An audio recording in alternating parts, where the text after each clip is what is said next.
Students, आज हम लेकर आए हैं आपके लिए द्विनिषेचन डबल फर्टिलाइजेशन। ये 12th क्लास में वेरी इंपॉर्टेंट क्वेश्चन है। ये मतलब एग्जाम में आ सकता है और इसके अपन फर्स्ट देखेंगे कि इसके क्वेश्चन कैसे कैसे पूछे जा सकते हैं, एग्जाम में कौन कौन से क्वेश्चन आ सकते हैं। मतलब यही क्वेश्चन के लिए, यही आंसर के लिए क्वेश्चन अलग अलग टाइप से आते हैं। जैसे कि फर्स्ट क्या आएगा, आ सकता है आवृत बीजियों में द्विनिषेचन को चित्र सहित मतलब चित्र द्वारा समझाइए। फिर द्विनिषेचन की क्रिया की खोज किसने की और द्विनिषेचन की क्रिया को चित्र द्वारा समझाइए। ये आवृत बीजी और द्विनिषेचन दोनों से ही आपको क्वेश्चन पूछ सकता है और आंसर आपका यही रहेगा। ठीक है, बहुत सिंपल शब्दों में मैं आपको समझाने की कोशिश करूंगी।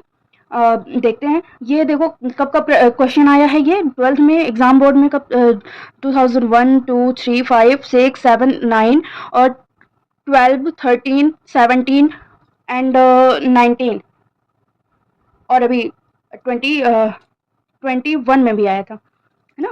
तो इसको अपन समझने की कोशिश करेंगे। बहुत सिंपल क्वेश्चन है, डबल फर्टिलाइजेशन। पहले हम इसका डायग्राम देख लेते हैं, उसके बाद हम इसकी थ्योरी समझते हैं। ओके, तो ये है हमारा डबल फर्टिलाइजेशन का डायग्राम। कैसे डबल फर्टिलाइजेशन होता है, इस क्रिया की खोज किसने की थी, इसके बारे में हम समझेंगे।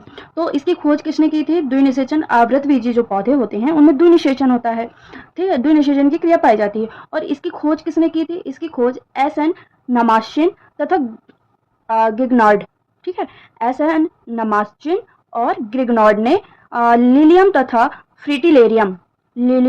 फ्रिटिलेरियम नामक पौधे के मतलब जो पुष्प में पुष्प की प्रजाति होती है। लिलियम में पुष्प होता है और फ्रिटिलेरियम पुष्प होता है। उसमें हमने द्विनिषेचन मतलब कि जो भी साइंटिस्ट थे कौन कौन से थे, कमेंट बॉक्स में अभी मैंने आपको बताया तो कमेंट बॉक्स में कमेंट करिएगा। एस.एन. नमाश्चिन तथा ग्रिग्नार्ड। ठीक है, तो फ्रिटिलेरिया और लिलियम नामक पौधे में की। ठीक है, तो इसका हम समझ लेते हैं डायग्राम।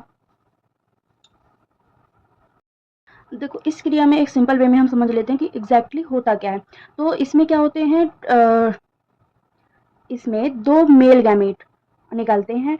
तो एक क्या होता है, एक मेल गैमेट फीमेल गैमेट से मतलब कि निषेचित होकर या फर्टाइल होकर क्या करता है, ये जाइगोट का निर्माण करता है। और दूसरा मेल गैमेट क्या करता है, एम्ब्रायो सेक में ये मतलब डबल केंद्रक, डबल सेंट्रियोल से मिलकर एक त्रिगुणित मतलब कि त्रिगुणित केंद्रक बना लेता है। चूंकि आवृत बीजियों में अब क्या होता है कि दो मेल गैमेट इसमें संलयित होते हैं। एक कहाँ होता है, एक फीमेल गैमेट से जाइगोट बनाता है और दूसरा एम्ब्रायो से एक में केंद्रक के रूप में पाया जाता है। तो इसको हम क्या कहते हैं, डबल फर्टिलाइजेशन। तो इसका डायग्राम देखो, ये क्या होते हैं, स्टिग्मा होते हैं और ये स्टाइल होते हैं। अब ये जो बना हुआ है ये स्टाइल है, ये स्टिग्मा है। ये जो पोलन सेक होते हैं और पोलन ग्रेन एंथर। ठीक है, एंथर मैंने बताया था अभी पिछले उसमें। ठीक है, ये मेल गैमेट होता है। तो मेल गैमेट क्या करते हैं, इधर से निकलते हैं और स्टिग्मा में जाकर चिपक जाते हैं। ठीक है, अब स्टिग्मा से होते हुए दो मेल गैमेट कहाँ जाते हैं, नीचे जाते हैं।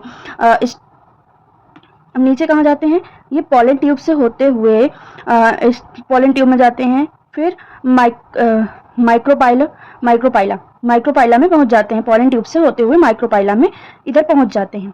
ठीक है, और ये इसका क्या होता है, ओव्यूल। इसका अभी अपन ने डायग्राम पिछले वीडियो में समझा था। ठीक है, ये ओव्यूल होता है और ये होती है स्टैमेन और ये कनेक्टिव डक्ट जो क्या करती है, एंथर को सपोर्ट करती है।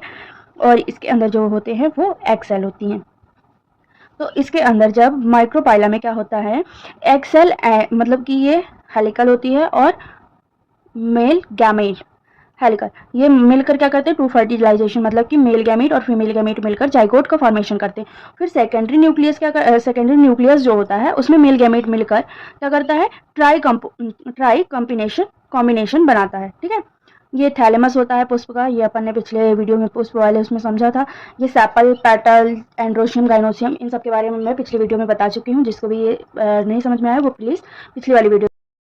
प्रायः सभी आवृत बीजी पौधों में द्विनिषेचन की क्रिया पाई जाती है। सर्वप्रथम इसकी खोज एस.एन. नमाश्चिन तथा ग्रिग्नार्ड ने लिलियम तथा फ्रिटिलेरियम नामक पौधे में की। कौन कौन से पौधे थे, लिलियम और फ्रिटिलेरियम। भ्रूणकोश में स्वतंत्र होने के बाद एक मेल गैमेट फीमेल गैमेट से मिलकर जाइगोट बनाता है। यह शल्ययन, शत निषेचन या ट्रू फर्टिलाइजेशन कहलाता है, जैसे कि मैंने अभी बताया आपको। ठीक है, द्विनिषेचन कहलाता है। दूसरा मेल गैमेट भ्रूण कोश यानी कि एम्ब्रायो के द्वितीयक केंद्रक से मिलकर एक त्रिगुणित केंद्रक बना लेता है, ट्राई कॉम्बिनेशन बना लेता है।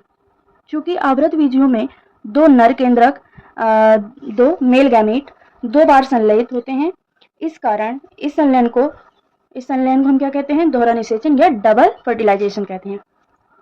अब दोहरे निषेचन से बना त्रिगुणित गुणसूत्रों वाला केंद्रक विकसित होकर भ्रूणपोष एंडोस्पोर बनाता है। यह भ्रूणपोष यानी कि एंडोस्पोर आवृतबीजियों के भ्रूण को बिना अंकुरित हुए बहुत दिनों तक संरक्षित रखता है। अतः आवृतबीजियों में भ्रूण को कई वर्षों तथा एंडोस्पोर का निर्माण आवश्यक है। सतनिषेचन की क्रिया क्या थी? True fertilization, egg cell and male gamete, tri combination, secondary nucleus plus male gamete, double fertilization कहलाता है। एंड्रोसियम जब मैच्योर होते हैं तो इनके पॉलन सेक फट जाते हैं, जिससे पॉलन ग्रेन फ्री हो जाते हैं। इस फ्री पॉलन ग्रेन को मेल गैमेट कहते हैं। छिटकी हुई अवस्था में कुछ मेल गैमेट स्टिग्मा पर जाकर चिपक जाते हैं तथा पॉलन ट्यूब के माध्यम से 1 या 2 मेल गैमेट ओवरी के अंदर प्रवेश कर जाते हैं।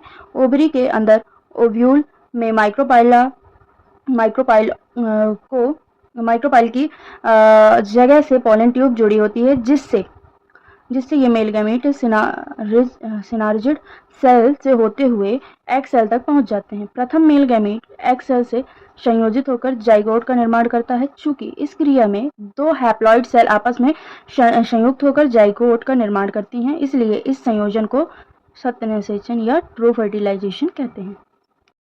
चूंकि द्वितीयक मेल गैमेट भी माइक्रोपाइल सिरे के अंदर प्रवेश कर जाता है और एम्ब्रायो सेक में उपस्थित पोलर न्यूक्लियाई से संयुक्त होकर एंडोस्पोर का निर्माण कर लेता है। फिर चूंकि पोलर न्यूक्लियाई क्या करती है, 2n संरचना होती है, मतलब कि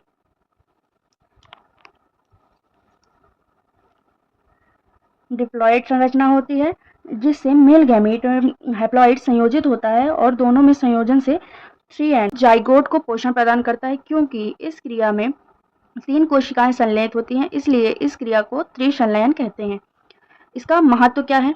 द्विनिषेचन में जैव क्षम्य बीजों का निर्माण होता है, जो कि आवृतबीजियों का विशिष्ट लक्षण है, और एंडोस्पोर का निर्माण द्वितीयक केंद्रक एवं द्वितीयक मेल गैमेट से संयोजन से होता है, जिसके परिणाम स्वरूप बने ऊतक में दोनों जनकों के लक्षण पाए जाते हैं तथा यह विकसित भ्रूण को अच्छा पोषण प्रदान करते हैं। द्विनिषेचन के परिणाम स्वरूप त्रिसंलयन होता है और पोषक एंडोस्पोर का विकास संभव हो जाता है।